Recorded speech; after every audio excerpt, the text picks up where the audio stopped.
Kadang kita mikir, gimana mau sukses kalau lahir aja dari keluarga miskin? Tapi nyatanya, banyak orang besar justru lahir dari kesulitan.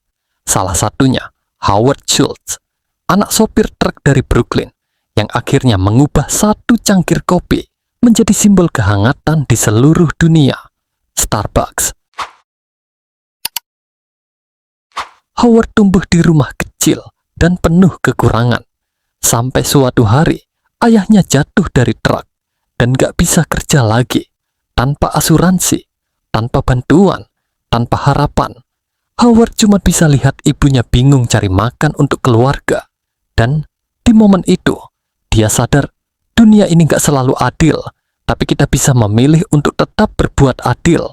Sejak saat itu, dia janji kalau suatu hari punya perusahaan sendiri, semua orang bakal diperlakukan dengan layak.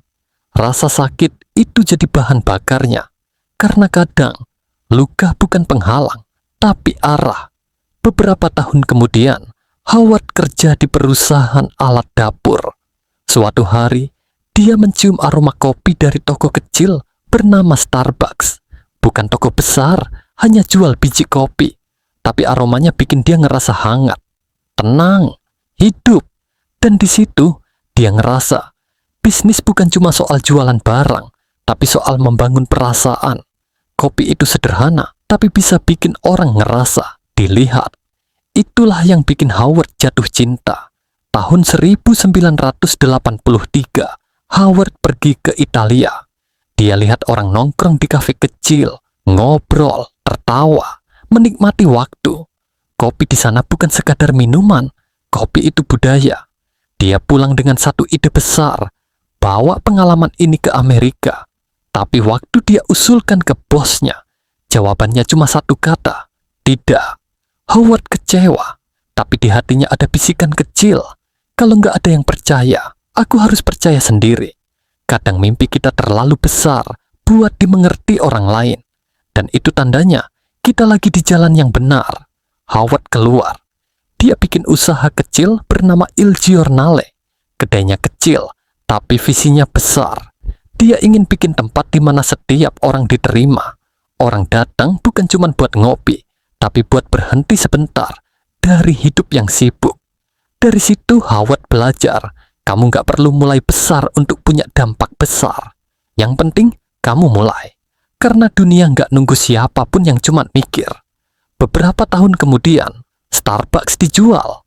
Howard tahu ini kesempatannya. Dia pinjam uang, cari investor, dan akhirnya membeli Starbucks. Tapi tujuannya bukan sekadar punya bisnis besar. Dia pengen bangun tempat kerja yang manusiawi. Setiap pegawai disebut partner. Mereka dikasih asuransi, bahkan yang kerja paruh waktu. Howard bilang, aku nggak mau punya bisnis besar dengan hati yang kecil. Dan dari prinsip itu, Starbucks tumbuh jadi raksasa kopi dunia, tapi tetap hangat, tetap manusiawi.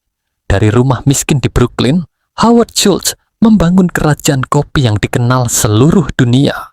Tapi warisan terbesarnya bukan Starbucks, melainkan pelajaran bahwa bisnis sejati lahir dari hati, bukan dari angka. Bahwa mimpi besar sering lahir dari rasa sakit.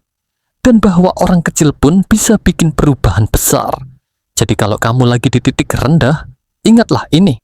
Kopi yang harum itu dulunya cuman biji. Dan kamu masih tumbuh.